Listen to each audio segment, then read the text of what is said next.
조금 전에 기자회견이 끝나서 저희도 좀 바쁘게 이 내용을 좀 계속 모니터링을 하고 있었는데 윤석열 대통령이 오늘 오전 두 번째 국정 브리핑 가졌습니다. 연금과 의료 등 4대 개혁을 반드시 이뤄내겠다고 강조를 한 건데요.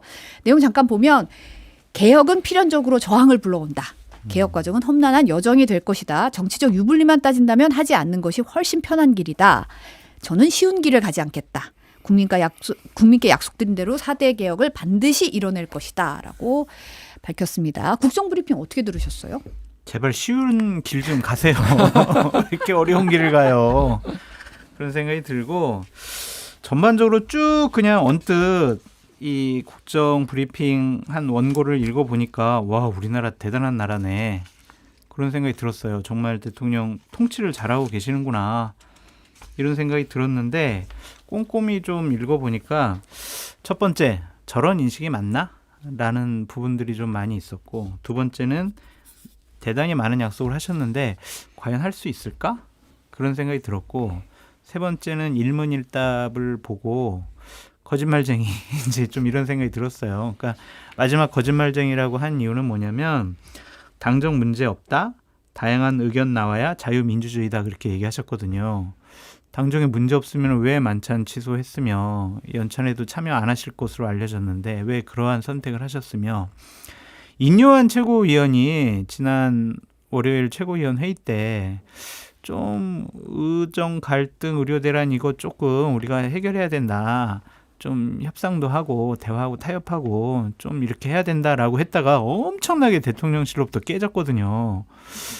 그걸 왜 깨지 그러면?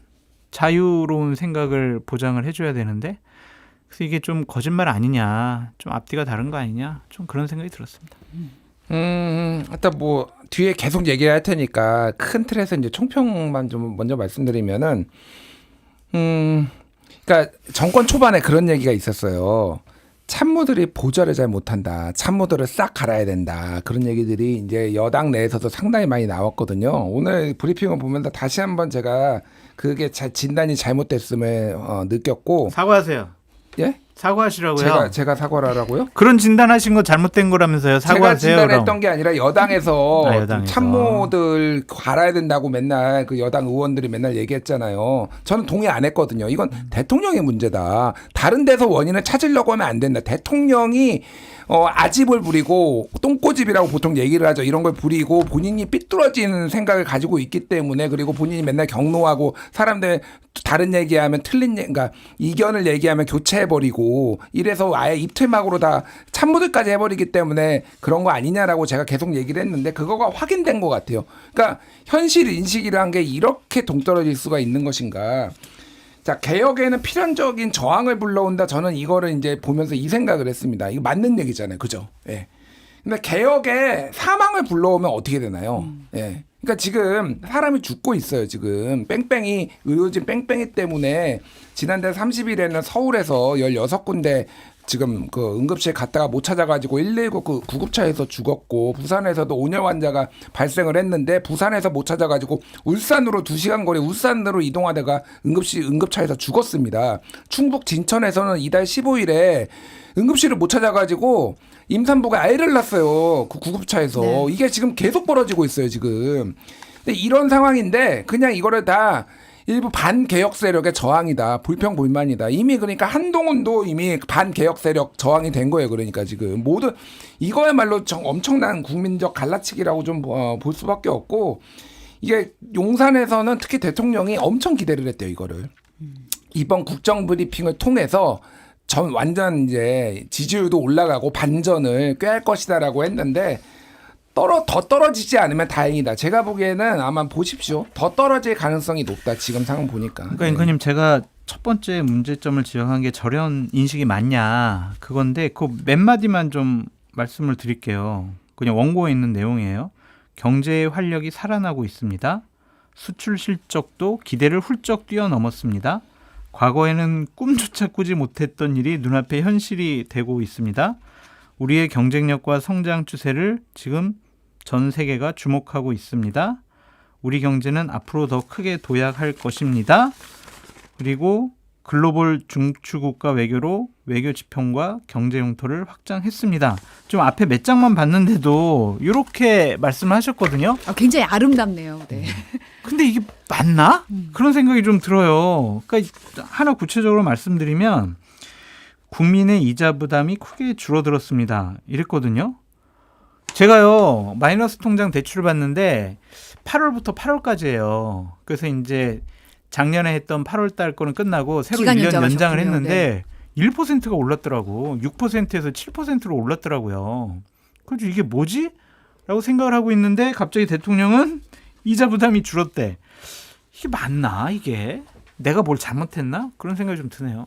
내 탓인가? 잘못하셨어요. 뭐예요? 왜 대출을 받아요? 아니, 돈도 잘 버시는 분이 왜 대출을 받아가지고 이자를 내고 있습니까? 돈 잘 못 벌어요. 저는 이것도 하나 총평에서 하나만 말하면은 이런 국정 브리핑은 사실은 압축을 해서 해야 돼요. 그렇지. 이렇게 많은 내용을 한꺼번에 다 담아가지고 지금 뭐 특히 이제 한 20분 정도 얘기했는데 팩트가 100개가 넘어요. 그러니까 이거를 이제 언론이 어쨌든 취사 선택을 해서 기사를 써야 되잖아요. 뭐를 포커스를 맞추죠?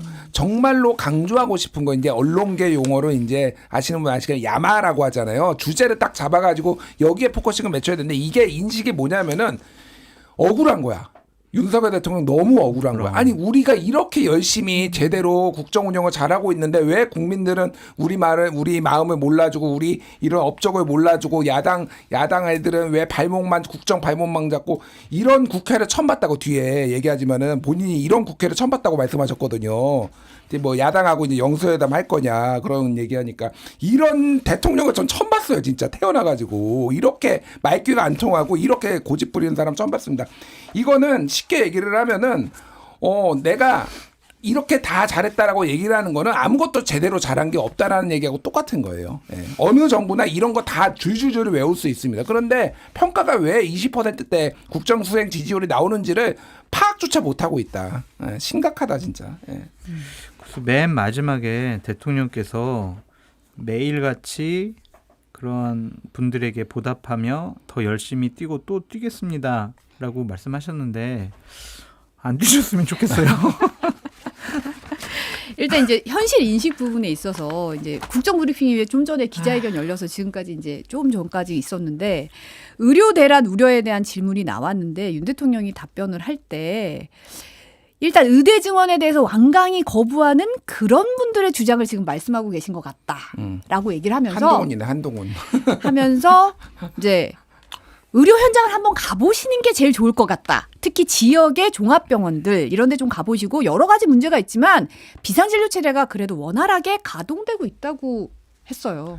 그러니까 제가 아까 전에 지금 뺑뺑이 하다가 지금 죽는 거 말씀드렸잖아요. 김한규 의원 부친도 8월 중순에 돌아가셨는데 그분이 서울대 의대 나와가지고 제주도에서 몇십 년간 의사로 이비인후과로 유명한 의사였는데 응급실 뺑뺑이 돌다가 사망하셨대. 물론 이제 고령이시니까 그게 직접적인 원인이었는지 모르겠으나 김한규 의원이 YTN 나와가지고 분노해가지고 얘기를 했잖아요. 김종인 비대위원장 같이 유명한 분도 지금 머리 찢어져가지고 피가 철철 나는데 119가 지금 22군데 응급실에 전화를 했다라는 거죠. 도대체 어디 현장을 지금 대통령이 갔는지 지난번에 대파값 오른다고 그렇게 하니까 저기 어디 양재동에 가가지고 대파값이 합리적이네. 똑같아요. 현실 인식이 완전히 동떨어져 있다. 누가 누구 보고 가라고 하는 겁니까 지금?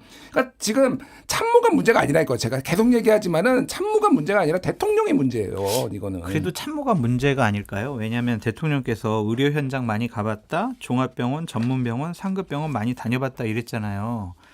대통령 가가지고 현실을 파악하려고 그랬는데 참모들이 대통령이 가시니까 의료 응급 현장 별 문제 없게 원활하게 가동되도록 사전 조치를 취해놓은 그 대파 때 다 할인한 것처럼. 그렇지. 그 참모들 탓이라니까. 뭘 참모들 탓이야. 그러니까 지금 빅5 응급실 같은 경우에도 가동은 되고 있는데 지금 다 축소했어요. 그러니까 응급실이 어떻게 되는지 제가 뭐 의료 전문가는 아니지만은 응급실 안에도 응급의학과 이제 의사가들이 있지만은 진료를 보는 의사들이 다 따로 있어야 돼요. 예를 들면은 갑자기 수술해야 되면은 마취과 의사도 당직을 서야 되고 정형외과 의사도 있어야 되고 응급실 의사만 가까스로 있고 이 뒤에서 수술을 하거나 처치를 하는 의사들이 지금 다 손에 뻥 끊었다라는 거예요.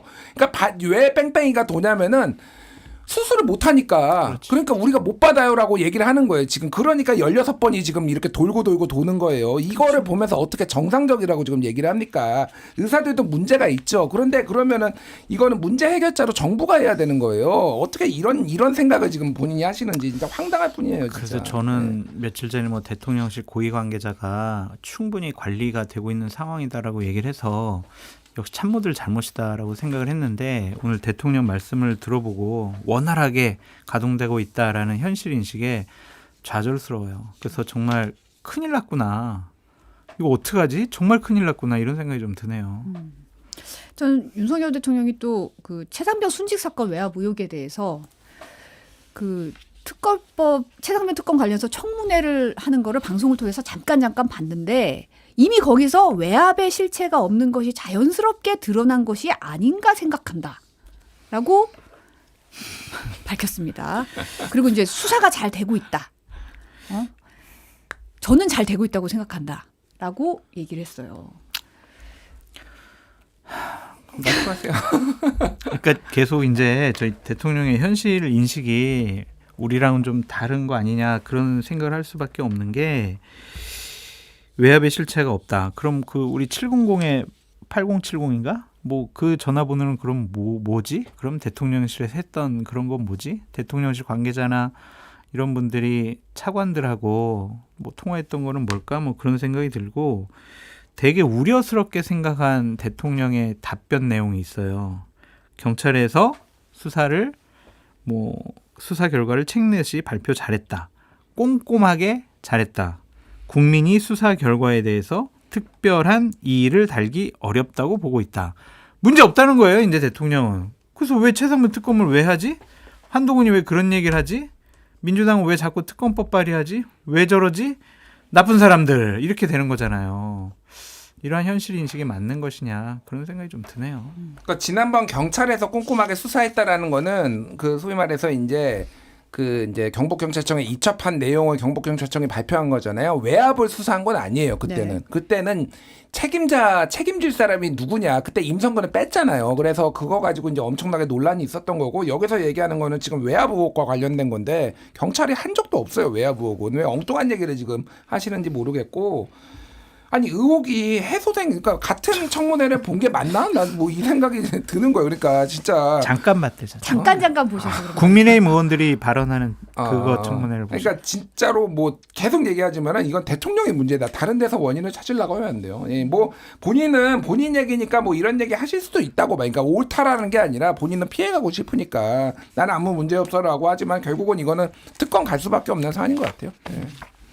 지금 검찰이 무혐의로 결론 낸 김건희 여사 명품백 수사 관련해서도 언급을 자제하겠다면서도 이 조사 황제 조사 논란이 있었잖아요. 여기에 대해서는 검사 시절에 영부인 조사 당시에 자택까지 찾아가서 조사한 일이 있다. 조사 방식이라는 게 정해진 것이 아니고 이제 임의 조사이기 때문에 여러 가지를 고려해서 방식이나 장소가 정해질 수 있는 것이라고 생각한다.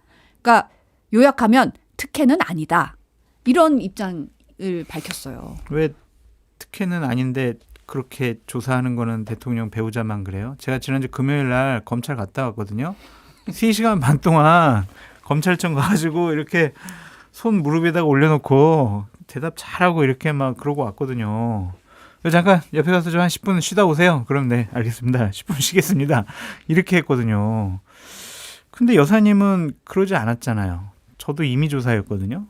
근데 저는 왜 그렇게 해야 돼요? 제가 그러면 그때 저 딴 데서 조사받을게요. 그러면은 그렇게 검찰에서 검사들이 배려해 주나요? 사회적인 특권 계급을 스스로 인정한 것이 아니냐라는 좀 생각이 듭니다. 장 소장님 죄 좀 짓지 말고 좀 착하게 좀 죄송합니다. 하세요. 죄송합니다. 맨날 그렇게 검찰 출석하고 조사받고 죄송합니다. 왜 그렇게 삽니까? 죄송합니다. 자, 제가 조선일보 제목 읽어드릴게요. 이게 2024년 7월 24일입니다. 김건희 여사 그 영부인 이제 다른 역대 영부인하고 사례가 어떤가 김건희 여사 조사가 특혜인가 아닌가 제목이 이거거든요. 조사 장소 피의자와 협의가 원칙 전 영부인들은 모두 검찰 출석. 이게 대통령께서 지금 뭐를 얘기하신 건지 제가 모르겠어요. 네. 자, 피의자는 다 출석을 해요. 그러니까 이제 이게 뭐냐면은 참고인 조사를 했을 때 예를 들면 권양숙 여사 같은 경우에는 서울중앙지검이 서울중앙지검까지 권양숙 여사를 오라고 할 수가 없으니까 부산지검에 가가지고 권양숙 여사가 부산지검에서 조사를 받은 적이 있어요. 네. 출석을 했어요. 그러니까 게다가 참고인인데 피해자가 아니라 다른 사람들도 다 마찬가지입니다. 좀 어느 대한민국의 피해자인 영부인이 흔치도 않고요. 그러니까 피해자가 지금 본인을 불러가지고 조사를 합니까? 이건 엄청난 특혜고 이거는 누구 얘기하는 건지 대통령께서 명확하게 밝히셔야 된다. 이런 사례가 없어요. 예, 일단은 영부인을 이렇게 조사를 해가지고 어느 사례를 말씀하시는 건지 이거는 팩트 체크가 좀 필요한 상황인 것 같아요. 근데 앞에 실컷 얘기해놓고 가족과 관련된 일이라면 더더구나 언급 안 하는 게 맞다. 제가 언급 안 하는 게 맞다. 다 얘기해놓고 맞아. 아 이것도 뭐지? 그런 생각이 좀 들더라고요. 아니 근데 제2부속실 관련해서는 저는 약간 좀 황당했는데 준비 중인데 용산이 장소가 마땅치 않아서 장소가 마련되면 설치할 것이라고 얘기를 했는데 부속실이 뭐 되게 많은 장소가 필요한가요? 그러니까 이제 부속실 같은 경우에는 5명 정도가 이제 근무를 해요. 그러면 이제 우리 요 정도 방 아니면은 괜찮을 것 같은데 대통령이 생각하는 부속실은 다른 것 같아요. 그러니까 영부인의 집무실이 있어야 된다라고 생각하는 것이 아닌가. 그런 생각이 듭니다. 그러면 이제 규모가 되게 커지겠죠. 아니 그렇게 해봤자 여기 스튜디오 안 여기까지만 되지, 되면 안 되지. 여사님이 거기서 집무를 보셔야 되는데 제 그렇게 생각에는 조그맣게 그래요. 한다고? 제 생각에는 그러니까 말도 안 되는 게 5명에서 10명 아무리 많아도 10명 다섯 넘지 명이야. 않는가? 5명 정도요. 그러니까 그리고 기존에 지금 부속실에서 보좌를 하고 있으니까 그 사람들을 위해서 별도로 공간을 만든다. 칸막이만 치면 되는 거예요. 이거는 말도 안 되는 얘기고 제가 생각하기에는 이 용산에다가 여사님이 제 부속실 들어오면은 드레스룸하고 사우나를 설치해야 에이 된다. 또 왜 그래요 또? 아니, 에이. 관저에 설치를 해놨잖아 새로 지금 아이, 이거 또 또 명의 변경 뭐 사이나, 논란 불법이다 논란이 있는데 여기에도 설치를 해야 되니까 사우나? 사우나랑 드레스룸 설치를 해야 되니까 공간이 모자른 거지. 그렇지 않을까? 그러지 않고 나보다 더한 사람이네. 나는 집무실 얘기했는데 집무실 얘기하면서도 아 이거 얘기해도 되나? 아니, 그렇게 근데 생각했는데. 대통령의 설명이 청와대만 하더라도 대통령 배우자가 쓰는 공간이 널찍한데 용산은 그런 공간도 없다라고 얘기하니까 사실 배우자의 뭔가 공간이 필요하다고 생각하셔서 이런 얘기를 하는 것 같은데 지금 그러니까 배우자 이 방이 있어야 된다라는 얘기 말씀이잖아요. 그럼 뭐 그렇게 클 필요도 없을 것 같은데. 잘 이해가 안 가요. 예. 그 5층에 그럼 소집무실 그거 쓰시면 어차피 거기 자주 가신다는 얘기가 있는데 그거 쓰면 안 돼요 그거? 모르겠네. 그러니까 이해가 안 돼. 그러니까 이거는 안 하고 싶은데 안 하면 안 될까? 그런 표현이 아닐까 그런 생각도 좀 듭니다. 장소도 마땅치 않고 아니 그건 이해가 안 돼. 뭐 장소 이렇게 뭐 중요한 대통령 배우자의 부속실을 설치하겠다는 건데 다른 부서 보고 야 좀 너희들 좀 좁게 쓰고 여기 좀 우리가 공사해가지고 만들게 그러면은 안 돼요. 그럴 곳이 어디 있어요. 좀 이해가 안 돼요. 그러니까 오늘 사실 일문일답의 내용이 하나하나 참 하나하나 들여다보게 되는데 저희들로서는 감사해요. 왜냐하면 거의 한 일주일치 평론할 만한 먹을 거리를 던져줘서 일용할 양식을 주셨어. 감사하긴 한데 아 이게 나라가 이게 맞나라는 생각이 듭니다.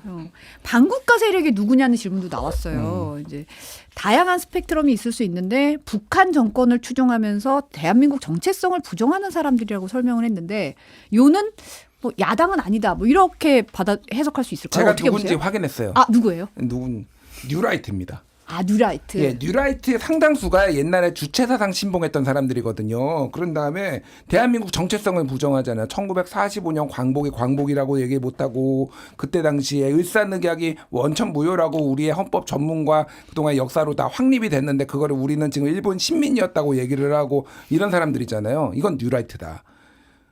대통령께서 역사관이 똑바르신 거지. 예. 아면 간첩하고 뉴라이트의 공통점이 있어요. 네. 예, 뭔지 아세요? 간첩이 본인의 간첩이라고 얘기를 안 하잖아요. 그러면서 암약을 해요. 사회에 암약을 해요. 진짜 우리나라 간첩 있죠. 그러면서 끊임없이 본인들의 사상을 뭔가 국가를 전복하려는 사상을 사람들한테 주입시키잖아요.